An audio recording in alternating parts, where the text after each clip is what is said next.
Okay, good morning.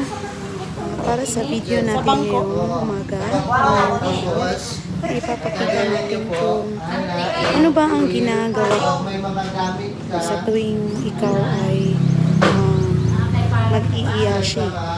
Ito ay isang therapy kung saan nagpapatibay ng ating immune system.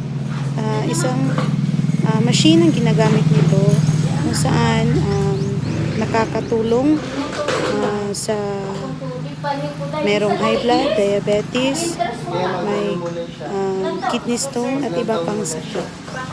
So ayan, kami ay nakaupo sa isang upuan.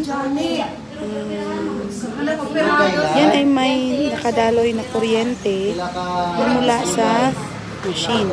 So habang kami ay nakaupo ay nakikinig kami sa lecture ng taga-iyashi.